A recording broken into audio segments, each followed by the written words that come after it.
Assalamualaikum warahmatullahi wabarakatuh. Selamat malam teman-teman, Ibu dosen.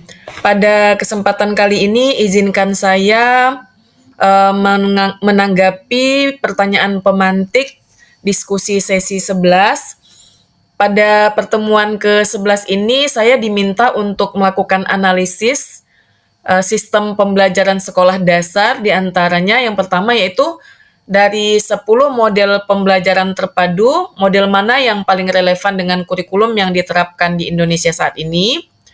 Kemudian pertanyaan pemantik kedua, paparkan apa yang menjadi tujuan dan fungsi, landasan, prinsip-prinsip, rambu-rambu, serta tahapan pembelajaran tematik terpadu yang selama ini saya implementasikan di sekolah saya. Kemudian yang ketiga, saya diminta untuk menganalisa apa yang menjadi perbedaan antara kurikulum tematik 2013 dengan kurikulum Merdeka. Kemudian bagaimana implementasinya di sekolah saya. Baik teman-teman, untuk menjawab pertanyaan pemantik ini kita bahas satu persatu ya. Yang pertama, analisis sistem pembelajaran sekolah dasar. Yang pertama, model pembelajaran terpadu yang relevan dengan kurikulum saat ini. Dari 10 model pembelajaran terpadu yang dikembangkan oleh Vogt tahun 1991, model connected atau terhubung dan integrated terpadu adalah yang paling relevan dengan kurikulum 2013 menurut saya dan kurikulum Merdeka. Namun yang paling sesuai dengan kurikulum 2013, khususnya untuk pembelajaran tematik di SD, adalah model web-based, yaitu model pembelajaran yang mengembangkan tema sebagai pengikat antar mata pelajaran. Sedangkan kurikulum Merdeka cenderung sejalan dengan model integrated dan immersive karena menekankan pada pembelajaran berbasis proyek. Nah, integrasi lintas disiplin dan penguatan profil pelajar Pancasila ini menyebabkan model web-based ini lebih cocok digunakan pada kurikulum Merdeka. Kemudian yang kedua, tujuan, fungsi, landasan, prinsip, rambu-rambu, dan tahapan pembelajaran tematik terpadu. Yang pertama yaitu tujuan dan fungsi. Tujuannya adalah mengembangkan kompetensi siswa secara utuh, holistik melalui pengintegrasian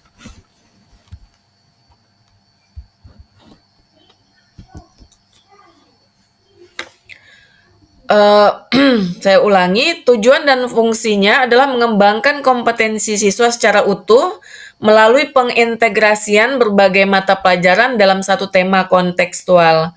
Fungsinya adalah menghindari tumpang tindih materi antar pelajaran. Kemudian yang kedua, itu memberikan pengalaman belajar yang bermakna dan relevan bagi siswa. Yang ketiga, meningkatkan keterampilan berpikir kritis, kolaboratif, dan kreatif. Nah, itu adalah fungsi dikembangkannya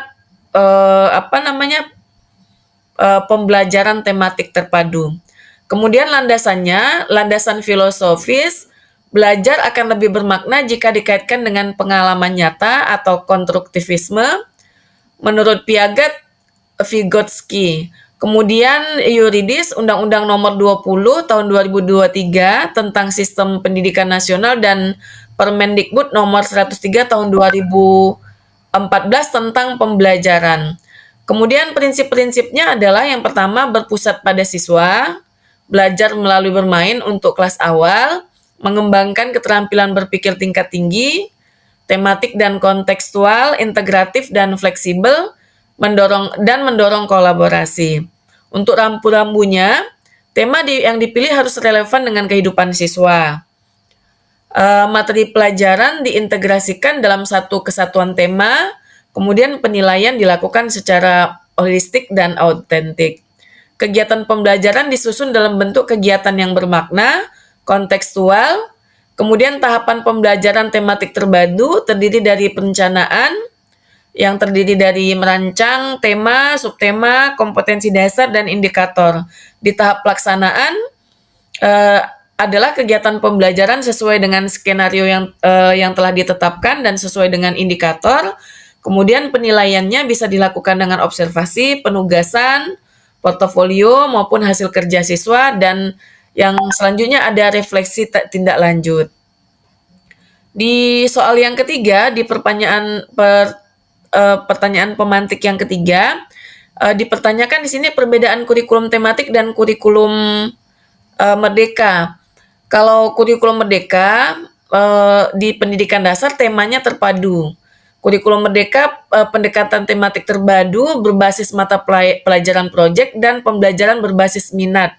Struktur kurikulum ditetapkan secara nasional. Tema terpadu kelas 1 sampai kelas 6 lebih fleksibel. Tema tidak ditentukan. Kemudian peran guru melaksanakan pembelajaran sesuai dengan buku tematik, merancang pembelajaran kontekstual dan proyek, pembelajaran penekanan pada tema sebagai pengikat materi.